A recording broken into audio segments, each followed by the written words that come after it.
Afghans who worked with the U.S. military are stuck in Qatar. They thought they were coming to the U.S. It is patently insane to take people from the world's #1 refugee crisis and drop them into the world's #2 refugee crisis. That would be in the Democratic Republic of Congo. I'm Carolyn Beeler. And I'm Marco Werman. Also today, the killing of journalists on the battlefield. It affects the collective memory. Who is there to witness on what happened and to document what happened? Israel says it does not target journalists. The evidence suggests otherwise. Plus, the Philippines is surrounded by salt water, but imports 90% of its salt. The story reads like one of the many global paradoxes of our contemporary food systems. And Christianity meets communism in North Korea, today on The World.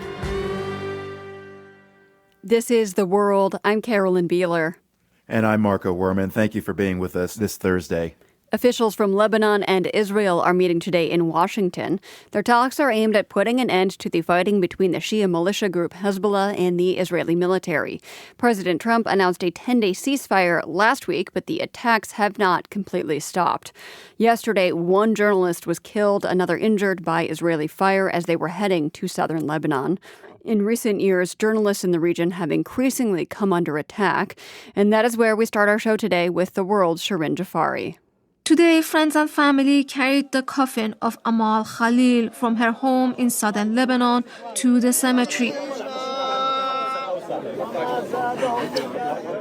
Her press vest and helmet rested on top next to white flowers.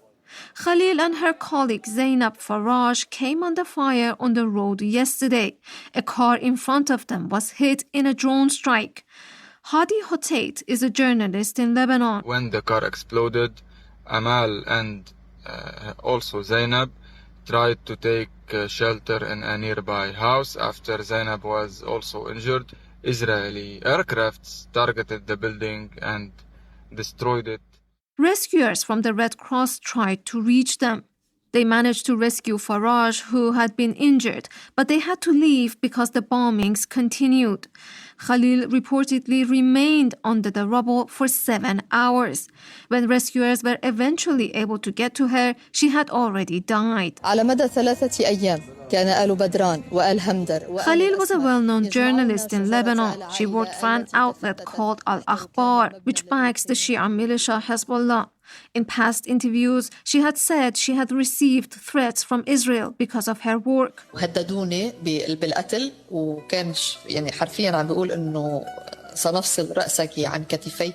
In this interview with Arabic media, Khalil says the messages came from the Mossad, the Israeli intelligence service. They said, "We will separate your head from your shoulders if you don't leave southern Lebanon," she said. But Khalil said she wanted to stay to tell stories. Sarah Qatta is with the Committee to Protect Journalists. She says her organization has confirmed that Khalil received those threats. She adds that CPJ hasn't seen any evidence that Khalil and Faraj were armed or involved in military activities. The international law is very clear.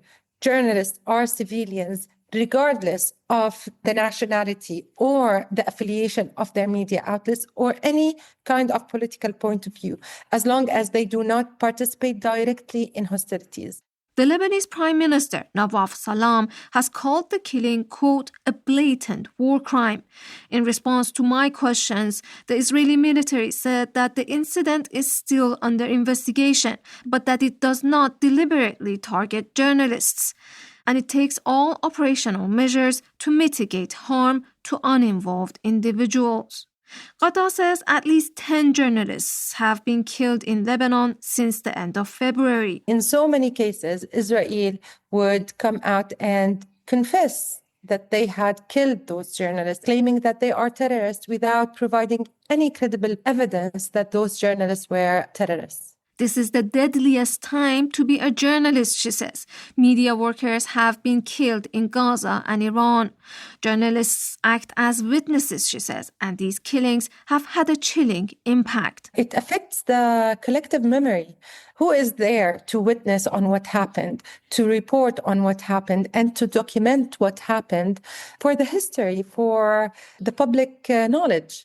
Photographer Zeinab Faraj is in the hospital recovering from her injuries. Amal Khalil's brother spoke to local media today about his sister. أمال ظهرت من كل بيت. كل بيت بلبنان خسروا. أمال تشبه الجنوب. Amal was a household name, he said. Her death is a loss for everyone. She resembled the South in all its details, its sweet breeze, its valleys, and its mountains. For the world, I'm Shirin Jafari. For 20 years, U.S. soldiers fought and attempted to build a new Afghanistan. Their work would have been impossible without Afghan partners, interpreters, security contractors, intelligence partners. They helped at considerable risk. So the U.S. gave those Afghans assurances of protection and a path to safety in the U.S. But when U.S. troops pulled out of Afghanistan and Kabul fell to the Taliban in 2021, tens of thousands of those Afghan allies never made it to this country. That includes thousands who had already been vetted and approved for resettlement here. Some of those Afghans have been living on a U.S. military base in Qatar for over a year, and their fate looks increasingly dire since a proposal has been made to now send them to the Democratic Republic of Congo. Sean Van Diver is president of the aid group, Afghan Evac. Camp Asliya is populated by 1,100 Afghans. 42% of the people at the camp are children. Roughly 700 to 800 women and children are stuck on this camp. And every single person there is somebody who was connected to the U.S. mission. These are interpreters and folks like that, but also lawyers and prosecutors who put the Taliban in jail. These are special forces operators, women who gathered intel for us or fought our war for us, flew helicopters in the Afghan military. It's also, Marco, 150 individual family members of active duty U.S. military service members.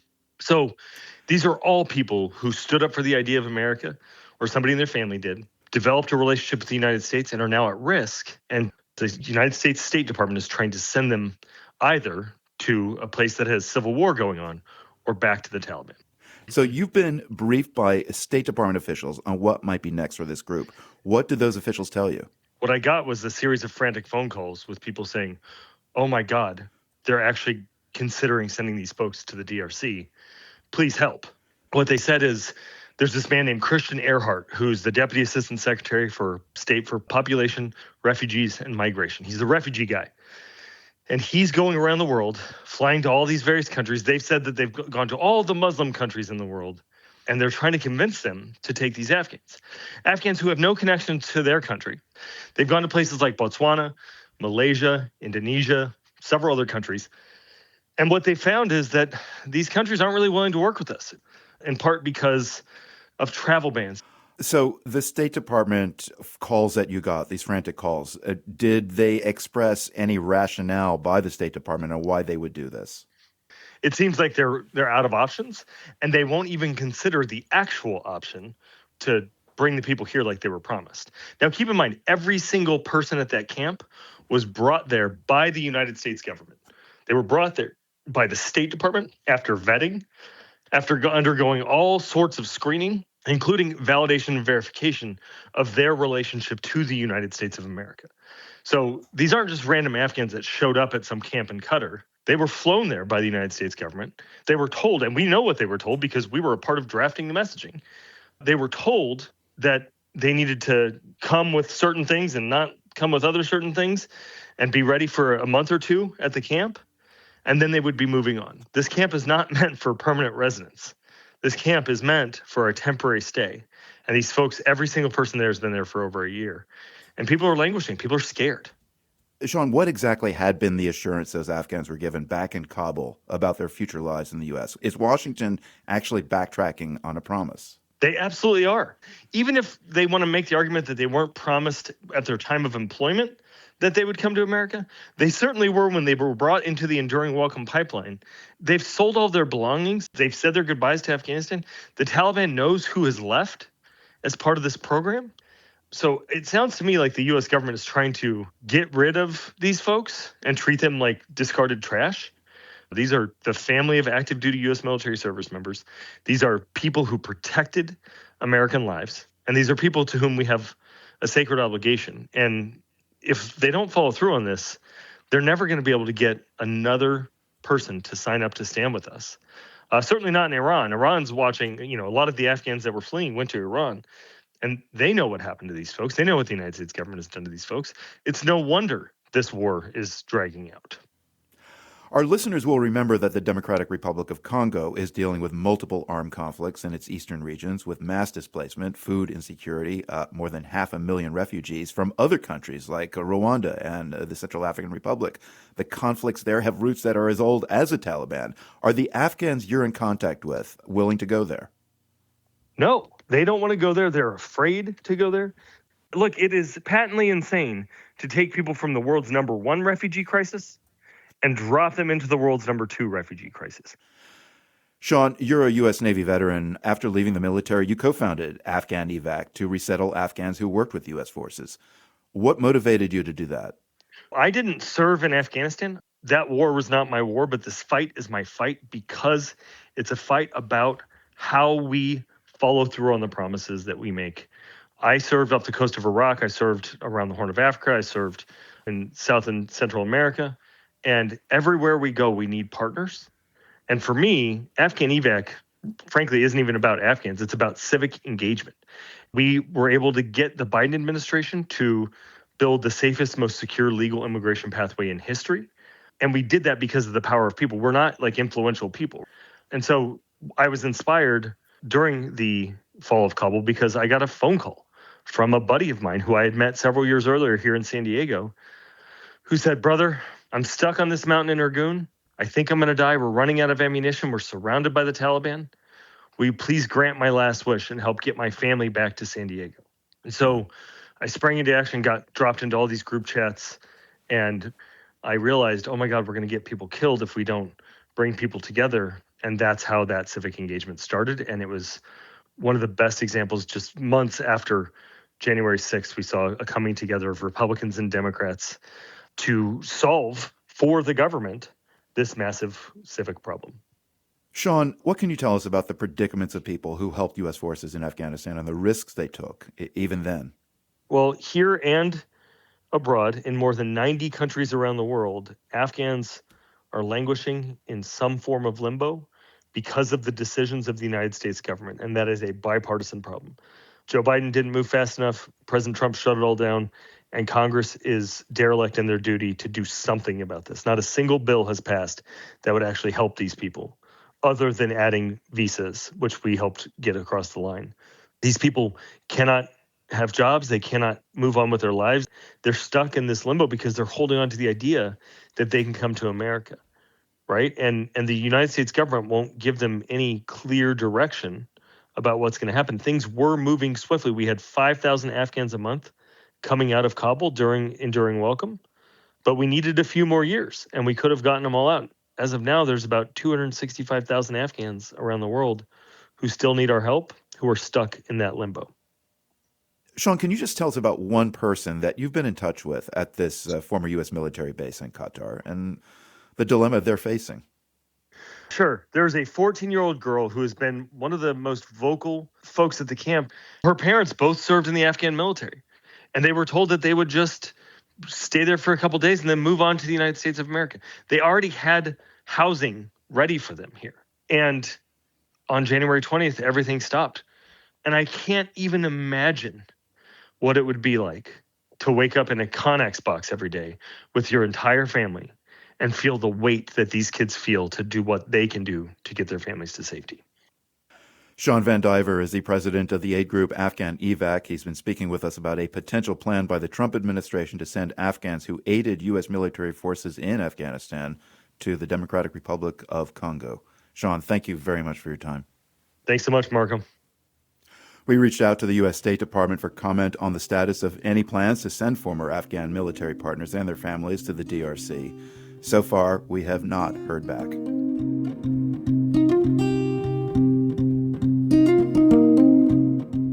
You're listening to The World.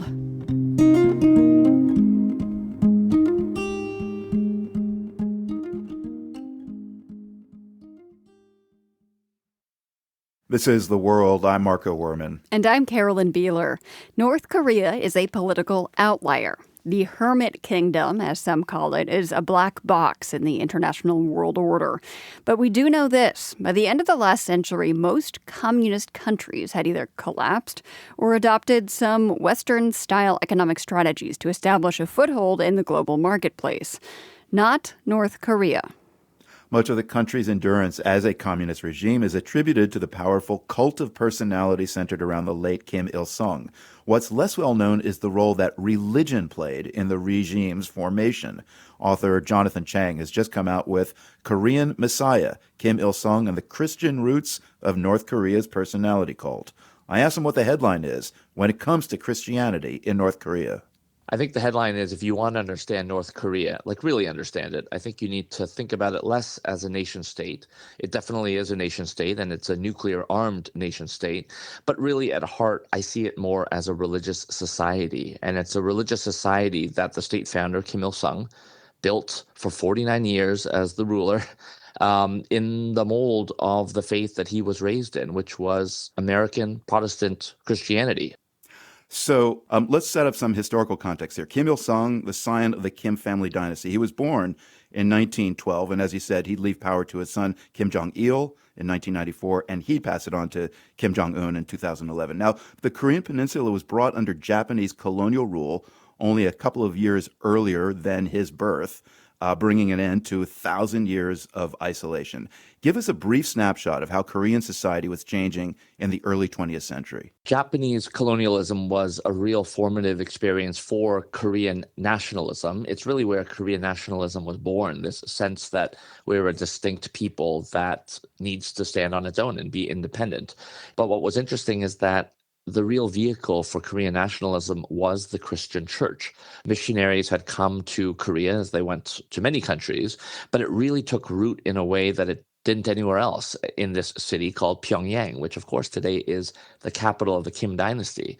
But at this time, when Kim Il-sung was born in the 1910s, it became known as the Jerusalem of the East. It was the most heavily Christianized city in all of Asia, and the Japanese were actually quite hesitant about cracking down on the church because they were trying to establish to the West that they were responsible colonial power. And so Kim Il-sung's own family, his father was a Korean nationalist, but in a Christian sort of a mold. He saw the church as a vehicle to win independence from the Japanese, and so he raised his son that way. So, Jonathan, the first part of your book focuses on the spread of Christianity throughout Korea in the 19th century. A lot of Korean society is initially hostile to the new religion, but eventually Christianity and Korean identity start to kind of merge. One salient example you give is Korea's first translation of the Bible, which was written in tradition Korean vernacular rather than Chinese script. Why was that significant? Well, it was significant because Korea was greatly influenced by China for millennia. And this was a sign of its own independence, that it was putting this sacred text not into the language of the historical hegemon in China, but rather in a native Korean script. And the Japanese figured this out pretty quickly, that this was a dangerous cultural project of a certain sort, because what it did was it fused this idea that Christianity could really be a vehicle for nationalist aspirations. So there's a translation of the Bible. Are there other examples of how Christianity and Korean identity kind of dovetailed to pave the way, as you said, to the rise of Christian nationalism in Korea? So the big day in Korean nationalism, if you want to put it this way, the July 4th, 1776 of Korea comes on March the 1st, 1919. This is at the end of World War I, and you have a Declaration of Independence that is penned and signed by 33 Korean nationalists. And these 33 are immortalized today, both in South Korea as well as even in North Korea. And among these 33 signers, more than half were Christian. Many of them were pastors. And that Declaration of Independence explicitly invokes the will of God in it. And, it really was inspired in large part not only by the Declaration of Independence signed, in the U.S. in 1776, but also by Woodrow Wilson, who was the president at the time and who himself was the son, grandson, and nephew of Presbyterian ministers. These Korean nationalists all hoped that Woodrow Wilson and his promises of self-determination for all nations would apply to Korea. And they were bitterly disappointed when that didn't happen. And that led to, in many ways, a turning away from Christianity as this vehicle for Korean aspirations. And instead of looking to the U.S. in 1919, they looked to what Vladimir Lenin was doing in Russia in 1917 and seeing him also talk about self-determination. So you see many of these Korean nationalists turn away from Christianity towards socialism, and Kim Il-sung is one of them. I'm speaking with Jonathan Chang. He's the author of Korean Messiah, Kim Il-sung and the Christian Roots of North Korea's Personality Cult. So you're kind of edging into what I was just about to ask you. Kim Il-sung, the first leader of North Korea, he was born Kim Song-ju. His father, as you explained, dedicated his life to Korea's Christian nationalist movement. So Kim Il-sung was brought up in that movement, but ultimately distanced himself from religion as he picked up his father's torch. There's attraction and repulsion driven by several ideological threads that become what's now known as Kim Il-sungism. Tell us about those threads. Yeah, so he early on recognizes that Christianity is probably not going to fulfill these aspirations because the church in many ways was pretty established at that time, and its primary concern was not Korean nationalism. It was saving souls, focus on the hereafter. The here and now may not be ideal, it may not be perfect, but focus on the hereafter. And this was not a message that was very appealing to many Korean nationalists, including many who had joined the church. It wasn't appealing to Kim Il-sung. Instead, he ends up going into Manchuria, so in northeastern China today, and he starts drifting away from the church of his youth, and he starts falling eventually into the orbit of the Bolshevik movement. And so, this is the part that's most shrouded in mystery because Kim Il-sung and North Korea's historians since then have really tried to paper over a lot of what happens during this period. But you do get these glimpses and you get these anecdotes that are published in North Korea that show how Kim Il-sung also becomes awakened a little bit to the power of mythology and the power of self-mythologizing. And so you see him start to begin to do this and to build up what are really the roots of this extraordinary cult of personality that we see today in North Korea. And some of it is rooted in Christianity, but a lot of it is understanding that people need something to believe in. They need a messiah. They need a messianic figure to pin their hopes on. So over the rest of the 20th century, up until the present day, the personality cult of Kim and the Kim dynasty becomes a national religion in all but name. I mean, most personality cults do not survive the death of the person they are centered around. Does that suggest that Kim Il-sungism succeeded as a religion in quotation marks? I would say yes. It helped that Kim Il-sung came to power at just the age of 33. When you compare that to Stalin and Mao, who came to power in their early 50s, he just had a lot more runway to work with. He was much younger, and he happened to live a relatively long life. He lived another 49 years. And unlike Stalin, unlike Mao, he didn't hand off power to somebody who would then go on and reverse or even erase a lot of his legacy. This is something that is totally different. Another tenet of Marxism-Leninism was just a steadfast opposition to any sort of hereditary rule, and yet that's precisely, of course, what we see in North Korea. There is the narrative of the hermit kingdom, impenetrable by the West and Western logic, and yet there's this Christian fundament that seems to suggest there is some language and culture that both sides understand. Are you surprised that Christianity has not become more central to political dialogue or a lever of sorts for any of the nuclear discussions between the U.S. and North Korea? I'm not surprised that it hasn't because the history is not widely known. That's part of the reason I felt I needed to write this book. It was hiding in plain sight. Now, there are many people in South Korea who understand this history, and it has been, at times, common ground for some dialogue between North and South. But like many dialogues with North Korea, it hasn't really gone anywhere. It's gone in fits and starts. But ultimately, it's difficult because this is not a history that North Korea necessarily wants to emphasize. Aside from the fact that this Christian narrative in North Korea is not well known by the public, what else drew you to it? Well, I myself was raised in the church, and so I could understand a lot of Kim Il-sung's own upbringing. It felt very familiar to me. The difference is I didn't become the dictator of the country, but I think what is so interesting is that Kim Il-sung just intuitively understood the power of faith. And I mean power both in more of a benign way, the power of love, the power of faith. But I think he also understood the raw power of faith, of how there is a natural, innate human desire to put people up on pedestals, to idolize people, almost to worship people. There's a desire among us, and being in the 21st century hasn't changed that. And you see that when you talk to people who have fled North Korea. Many of them are brought to freedom in South Korea through the auspices of South Korean missionaries. And when these North Koreans are first introduced to the Bible, they all say the same thing. The Christianity that you're teaching me is identical, almost identical to what I grew up with, the Kim Il-sungism that I grew up with at home. It's so similar. It's so similar, in fact, that I wonder if this Bible stuff was copied from Kim Il-sungism. It's too similar to be a coincidence. And indeed, I don't think it's a coincidence at all. That's Jonathan Chang. His new book is called Korean Messiah, Kim Il-sung and the Christian Roots of North Korea's Personality Cult.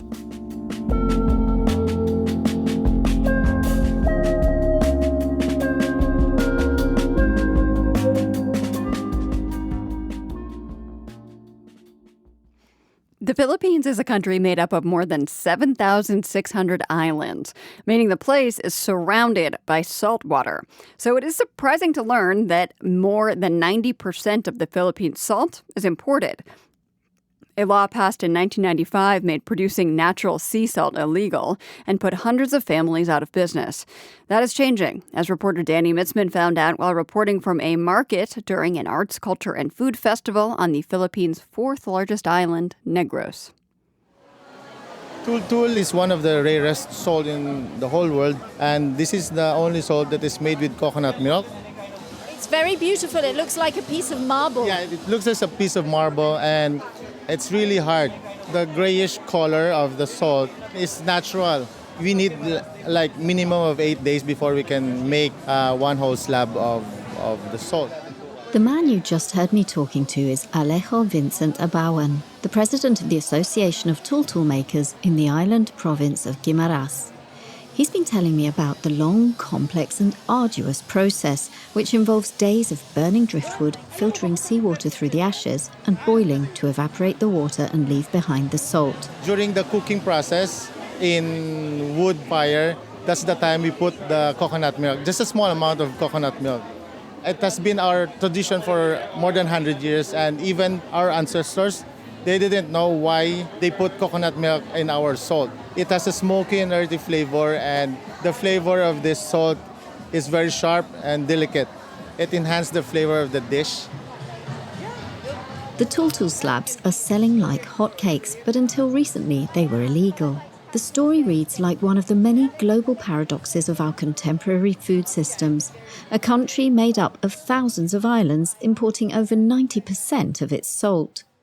The reason goes back to the 1995 Asin law, which decreed that all food-grade salt had to be iodized, chemically enriched with iodine, in order to combat iodine deficiency.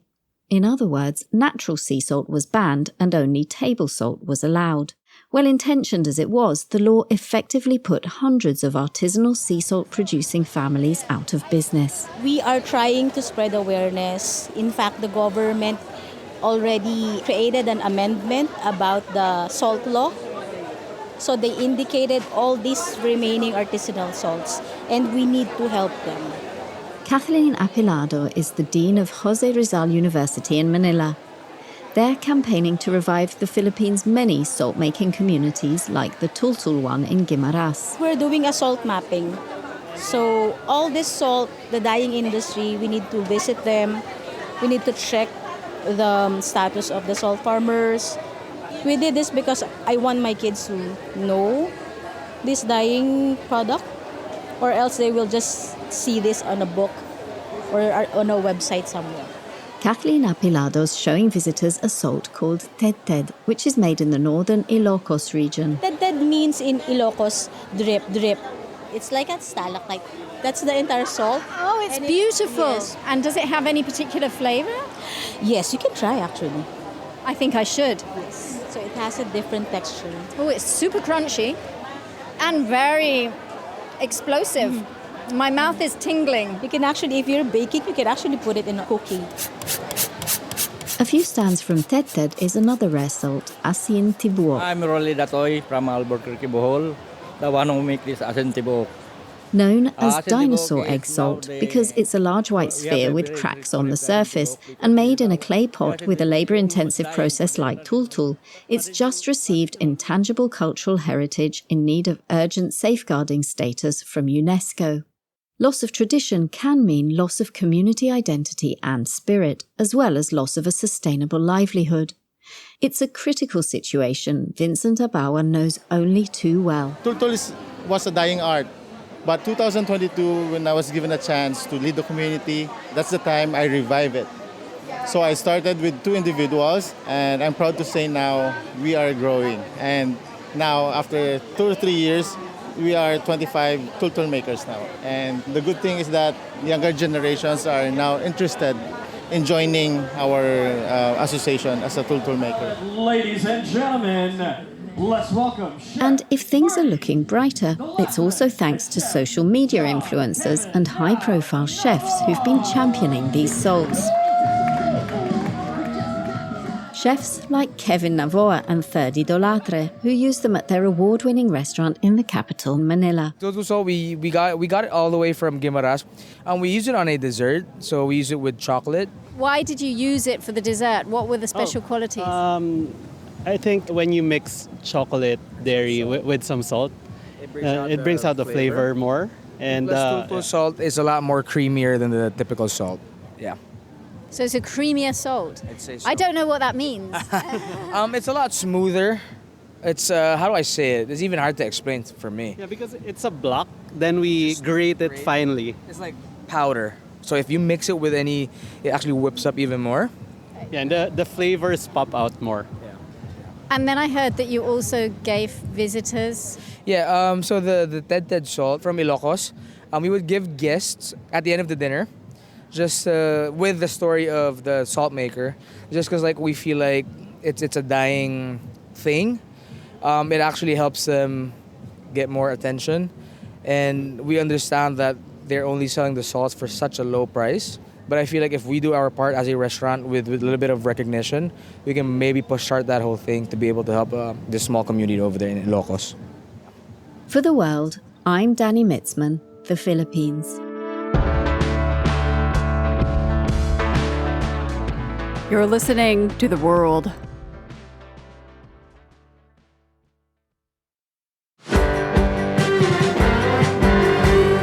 This is The World. I'm Carolyn Beeler. Recently, one of the episodes of Stories from the Stage here at GBH focused on what exactly we think of as home. Is it a place? A feeling? Is it people? Here, storyteller Christine Boutros learns to redefine home when her son moves halfway across the globe. I'm 18. I moved to Melbourne for college, 2 hours away from my Egyptian parents who are always in my business. I am finally independent, but not for long. When I'm 22, my parents moved to Melbourne, struggling to be with empty nesting, and insist that me and my siblings move back into the home with them. I have 6 months left to finish my degree, and the only way to keep my independence from my loving yet suffocating family is to get the hell out of there. I do a gap year in Yokohama, Japan. In Yokohama, I am working, I am travelling the way that I had dreamt of. I meet Chris. He's an American from Kansas City. He's wonderful. He's so wonderful that it is difficult for me to leave when my time is up to go back to Melbourne to finish school. Chris and I are doing long distance. I'm 25. I'm living back at home with my folks. I miss Chris. I think about moving back to Japan all the time, but I can't. My mum has breast cancer. my grandmother in Egypt dies. What kind of child would I be if I was to leave at such a difficult moment? Chris is wonderful. He is so understanding. He moves to Melbourne. My mum is in remission. Chris and I marry. We have our son Tilo in 2004. Tilo is the first grandchild for both sides of the family. Tilo's arrival into the world is my arrival to home. It doesn't matter where we are, as long as the three of us are together, I am home. Tilo is a feisty, stubborn child with an obsession for trains and airplanes. We spend hours at the train station watching the trains go by. Sometimes we go on train safaris, not knowing our destination. Usually it's the beach. We love the ocean. When Chris and I go to the airport, we have to factor in an hour or two to avoid the tantrums so that Tilo can watch the planes land and take off. When Tilo is 8, Chris suggests we move to Kansas City. He has lived in Melbourne for 11 years. That is a long time to be away from family. I agree on the condition that it's for only 5 years. Kansas City opens up new doors and an exciting career for me in museums. I love it. I love Chris's family, the new friends that we're making. Tilo's love for airplanes continues. 5 years turn into 6 years. I am in the middle of the United States of America, landlocked. I miss the ocean. Chris and Tilo miss the ocean. Chris is working online, so when I see a position at a museum in Honolulu, I go for it. I uproot my family, my home, to be surrounded by a large body of water. In Honolulu, Tilo graduates from high school with his interest in planes intact. He takes a gap year, lives at home. He takes another gap year to contemplate his future. Chris and I are eager for him to figure it out, but we don't want to see him leave. Tilo is 19. It's June of 2024. He hears from a university 12,500 miles away that he has been accepted into, it's in Melbourne, to study aviation. I'm on an island in the middle of the Pacific Ocean, adrift. For so long, my home has been Chris and Tilo and all the places that we've lived, our family and our friends and our memories. What will home be without our son? Unlike my parents, we don't follow Tilo to Melbourne. We give him the gift of space. Instead, I take a job in Boston at my dream museum and I take Chris with me. We don't feel like empty nesters. We're distracted by the move and getting Tilo situated in Melbourne to start college in March. June and July is Tilo's winter break. He comes and visits us in Boston. I'm excited to show him the museum where I'm working and the places that we enjoy in Boston. It's no surprise that Tilo is the one that takes us to Castle Island, where you have a really great view of the Logan Airport. For him, it's the perfect combination between the ocean and airplanes. We sit there for hours watching the planes land and take off while Tilo describes the technical features of every single airplane that is flying above us. This is our special time. The next day, we have to take Tilo to Logan Airport. Chris and I are dreading our goodbye. This is what empty nesting feels like. Empty. It hits me as we enter the airport. I can hear my parents' voices saying to me, "Christine, when are you moving back to Melbourne?" I understand them. This is karma.